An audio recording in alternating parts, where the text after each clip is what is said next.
Cocktail 2 की जैसी hype बनी थी, रिलीज के बाद उसका नशा उतरता सा दिखता है। युवाओं की मस्ती और मनोरंजन के सारे मसाले होते हुए भी यह फिल्म बॉक्स ऑफिस पर कुछ कमाल नहीं दिखा सकी। आखिर ऐसा क्यों हुआ? फिल्म में वो क्या बात थी जिसने दर्शकों को कंफ्यूज कर दिया और जिसे बोरिंग बताया जा रहा है? शाहिद कपूर, कृति सेनन और रश्मिका मंदाना की फिल्म कॉकटेल 2 को मिला जुला रेस्पॉन्स मिल रहा है। कुछ लोगों ने इसे मॉडर्न बैकड्रॉप वाली इमोशनल लव स्टोरी करार दिया, तो कुछ ने बेमतलब बोरिंग विषय बताकर खारिज कर दिया। कॉकटेल के स्पिरिचुअल सीक्वल के प्रचार ने दर्शकों की अपेक्षा बढ़ा दी। टाइटल के पोस्टर और गानों से लगा कि शायद इसमें युवाओं के लिए अनलिमिटेड फन होगा, मस्ती और सुरूर से भरी कोई फैंटास्टिक फिल्म होगी। लेकिन पिछले 4 दिनों का बॉक्स ऑफिस कलेक्शन उत्साहजनक नहीं दिखता। वास्तव में कॉकटेल 2 बेअसर रह गया। इसने कड़ी चावल का जायका दे दिया। मतलब कि यह फिल्म कहीं से भी सुरूर पैदा नहीं करती, जैसा कि सैयारा ने युवाओं में इमोशन जगाया था। सैयारा प्रेम में एक दूसरे के प्रति बलिदान की भावना को दर्शाती है, तो कॉकटेल 2 में रिश्तों में सच्चे प्यार की तलाश और उसके प्रति प्रतिबद्धता की खोज करती है। सैयारा का मैसेज तो दर्शकों ने जज्ब कर लिया, लेकिन कॉकटेल 2 का मैसेज पल्ले नहीं पड़ा। इसे संयोग कहिए कि फिल्म में कुणाल बने शाहिद कपूर ऐसे खानसामा बने हैं जिसे कड़ी चावल बनाने और खाने खिलाने का भी शौक है। कॉकटेल की स्पिरिट महसूस हो, इसके लिए कुणाल शराब पीने का शौकीन है और कई बार घटिया शराब की घूंट ले लेता है और कल सुबह होकर डकारे मारता रहता है। वो एक बार अपनी गर्लफ्रेंड की दोस्त एली यानी कृति सेनन को कड़ी चावल खिलाता है। कॉकटेल 2 के डायरेक्टर होमी अदजानिया हैं, जिन्होंने 2012 की कॉकटेल को भी डायरेक्ट किया था, लेकिन इस बार कहानी तरुण जैन और लव रंजन ने मिलकर लिखी है। पिछली बार इम्तियाज अली ने लिखी थी। लव रंजन ने मैडॉक फिल्म्स के साथ मिलकर इसे प्रोड्यूस भी किया है। फिल्म मोटे तौर पर यह बताती है कि आप जिसके साथ लंबे समय तक वक्त गुजारते हैं, जरूरी नहीं कि उससे प्यार भी करते हैं। प्यार समय और शख्स का मोहताज नहीं होता। ये कभी भी किसी से भी हो सकता है, कम समय के परिचय में भी हो सकता है और लंबे समय तक साथ साथ रहकर भी नहीं हो सकता है। अब जरा सोचिए कि कहानी का ये दर्शन कितना नया या कि कितना पुराना है।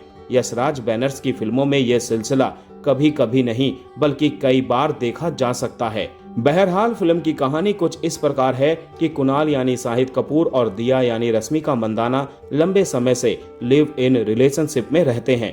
वो दोस्त हैं और एक दूसरे को चाहते हैं, लेकिन औपचारिक तौर पर शादी नहीं की है। ऐसे में दिया बार बार उसकी परीक्षा लेती रहती है कि कुणाल वाकई उससे प्यार करता है या नहीं, शादी करेगा या नहीं, अगर करेगा तो कब। इसी बीच जब उसकी दोस्त एली यानी कृति सेनन मिलती है तो उसे वो कुणाल से नजदीकी बढ़ाने का नाटक करने के लिए कहती है, ताकि उसे पता चल सके कि कुणाल वाकई उसके प्रति गंभीर और कमिटेड है या नहीं। जाहिर है कहानी में इसके बाद मोड़ आने शुरू होते हैं और इसके बाद क्या होता है ये सब कुछ जानने के लिए दोस्तों इस फिल्म को थिएटर में देखें।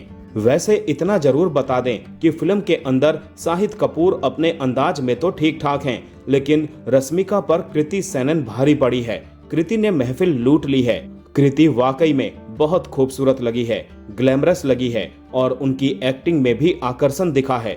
हालांकि फिल्म का गीत संगीत कोई खास यादगार नहीं है, जैसा कि 2012 की कॉकटेल में था। पहले वाली फिल्म का गाना तुम ही हो बंधु सखा तुम ही हो दोबारा डाला गया है। कृति सेनन ही इस फिल्म की जान है। शाहिद से भी ज्यादा आकर्षण उन्होंने खींचा है। वास्तव में फिल्म की कहानी में बहुत सोच समझकर प्यार, दोस्ती और रिश्तों को एक नए तरीके से परिभाषित करने की कोशिश की गई थी। फिल्म का बैकड्रॉप, कॉस्ट्यूम मॉडर्न और मस्ती से भरपूर रखा गया है। लोकेशन रोमांटिक और एडवेंचरस भी है, दर्शकों के विजन को सुकून पहुंचाने वाला। फिल्म में रोमांस के साथ ह्यूमर है और ग्लैमर का भरपूर तड़का भी, लेकिन प्यार और रिश्तों की पकाऊ परिभाषा फिल्म को बोझिल बना देती है। यही फिल्म मनोरंजन के मकसद से भटक जाती है। ना तो पूरी तरह से मस्ती परोस पाती है और ना ही प्यार, दोस्ती, शादी और रिश्ते को ही ठीक से परिभाषित करती है। कभी मस्ती, कभी इमोशन, तो कभी सामाजिक जिम्मेदारी वाला मैसेज। फिल्म में इन्हीं 3 फ्लेवर का कॉकटेल है। शायद फिल्म ये कहना चाहती है कि आज के युवाओं की जिंदगी भी इन्हीं 3 फ्लेवर का कॉकटेल है। कॉकटेल में मिलावट होने से तीर सही निशाने पर नहीं लग सका। हाँ, मैं जिस दिन फिल्म देखने गया उस दिन थिएटर में बमुश्किल 20-25 दर्शक ही थे। हाँ, वो सारे दर्शक युवा जरूर थे, जिन्हें कॉकटेल की स्पिरिचुअल सीक्वल के प्रचार ने खींच लिया था। वैसे इतना जरूर है कि इन दिनों जिस प्रकार की वायलेंस प्रधान फिल्में आ रही हैं, उसके बीच कॉकटेल 2 का मिजाज थोड़ा अलग है। रोमांस, कॉमेडी, ह्यूमर, ग्लैमर और एडवेंचरस लोकेशन के माध्यम से फिल्म थोड़ी सी राहत प्रदान करती है। समस्या इसके स्क्रीन प्ले लेखन में लगा। इसे थोड़ा और बेहतर लिखा गया होता तो फिल्म अपेक्षा पर खड़ी उतर सकती थी। लेकिन कॉकटेल 2 में एक साथ कई फ्लेवर की चाशनी ने अपना असर खो दिया। इसमें कड़ी चावल का देसी स्वाद आने लगा।